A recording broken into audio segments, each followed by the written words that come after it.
How many of you in this room are planning on being outside of the traditional church ministry as your vocation? Raise of hands. I am the you in this audience. I am the one that if I could this day go back to the me in the audience that's your age, what is it that I would want you to know? What is it the me in the audience would want to know that would make my life better, that would put me on a career path that was significant and that would allow me to walk the purpose that God had in store for me? So in order to do that, I'm going to just spend a couple of minutes and give you a little bit about my background. I am the daughter of a Syrian immigrant that immigrated when she was 16 years old, and a 21-year-old father who about 15 minutes after I was born was deployed to go to Vietnam. I did not grow up in wealth, but I had a family that had a work ethic that was absolutely unbelievable. I grew up in El Paso, Texas. I went to, I grew up in El Paso, Texas. I went to Jesus Chapel High School. I graduated with 18 kids. I went to university at the age of 16. I had a full scholarship to Columbia. My father said, there's no way you're going to Columbia University at 16 years of age. Thank you, New York City. You are going to the University of Texas at El Paso to start your education. And I did. And then when I left University of Texas when I was 20, I went to Wall Street. But here's what's interesting. I was a music major.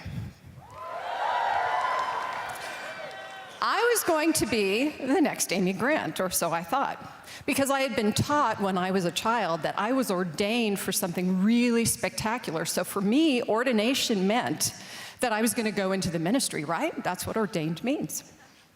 So at the end of my sophomore year, my dad sat me down and he said, you know, I totally love this little starving artist gig you got going. I really appreciate it. But chances are you're not going to be the next Amy Grant, so why don't you get a fallback position? So I was taking statistics. I fell in love with statistics, and none of my other friends liked it, so I figured that there was probably some proclivity for statistics, so I went into mathematical sciences and finance. And due to the fact that I'm not singing in the worship band and the fact that I'm talking to you about finance would probably be a good indication that my dad probably knew best. But here's the issue. The issue was, in that moment, I felt as if I had forfeited what God had purposed for me because I was giving up what I had been told was my ordination, or at least what I thought had been told was my ordination. Did I lose what God had purposed for me? Absolutely not. God had purposed for me to go into the mission field of the marketplace. It didn't dawn on me until years later that God, here's my first point, is going to use you where he plants you. He's going to use you where he plants you. And you know what? It's going to look completely different than you think it's going to look now. You don't have to have everything planned out right now. It's going to all come together. One of the things that I have the biggest issue with is when you deal with women in the marketplace and they're actually their biggest detractors of each other. It's a big problem. When I got to Wall Street, I was 20 years old. I had been told that I was the greatest thing since sliced bread by my mom and dad and my grandparents, who, by the way, lived across the street from us because, much like Christine, it's the big fat Greek wedding, and I was over there every day, and we ate together as a family, and I grew up in a family of faith, but I wasn't the greatest thing that had ever happened to Wall Street. In fact, when I got there, very interestingly enough, they did not say, welcome to the mothership. We have been waiting for you for all of these years. And by the way, it wasn't a Jerry Maguire moment where somebody stood up and said, you complete us. I did not complete them. They really didn't necessarily want to know that I was there, and I had to prove a lot to them. My second point is, if it's going to be different than what you think it's going to look like, how are you going to walk that out? One of my biggest issues is when young people tell me, that's not in my job description. Let me tell you this right now.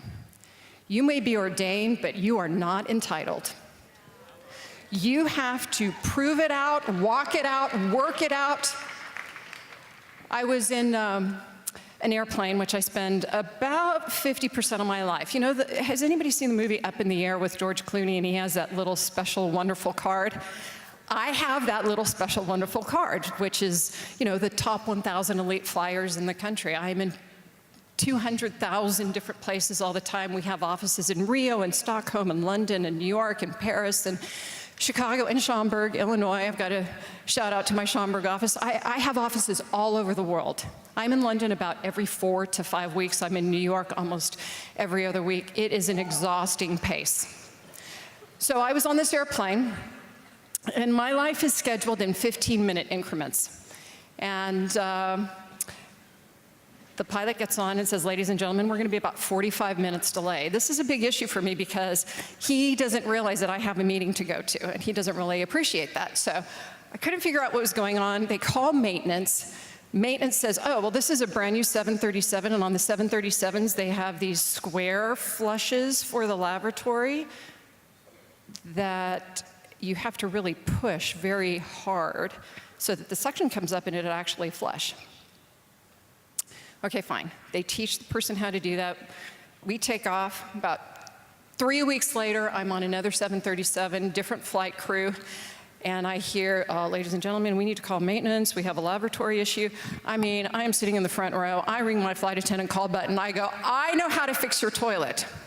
She goes, I'm sorry. I said, no, seriously, I know how to fix your toilet.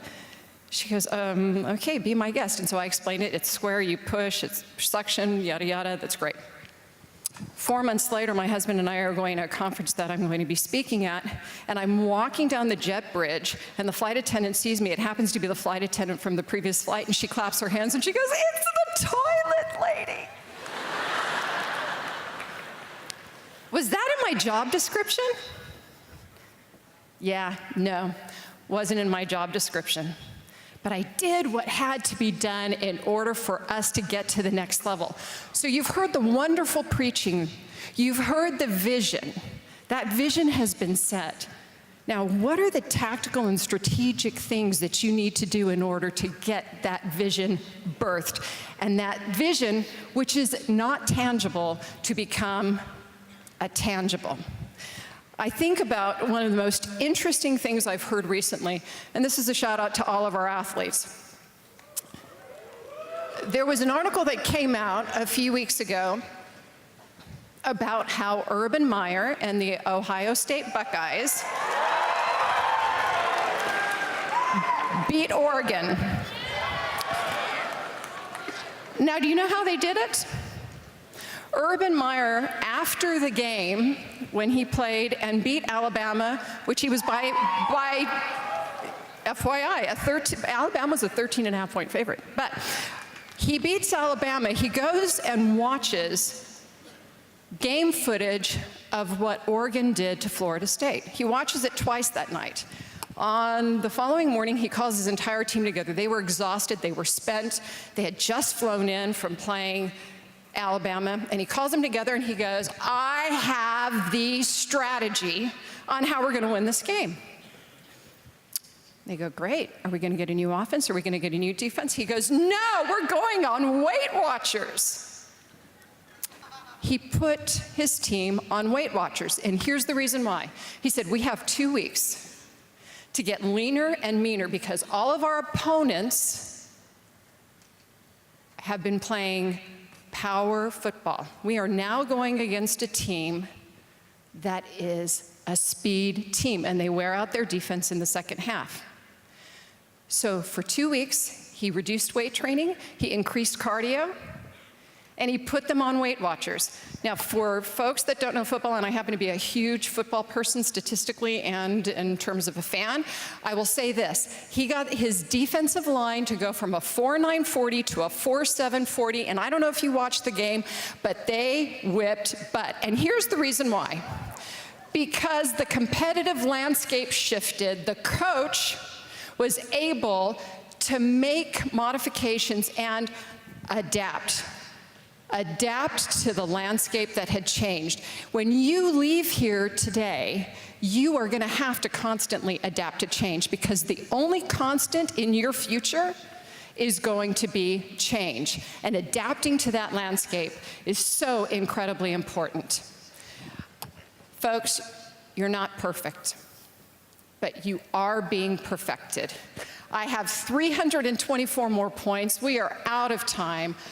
I would love to come back sometime and let's talk some really practical steps. Thank you so much. Thank you, Dr. Nasser. Thank you for the entire team.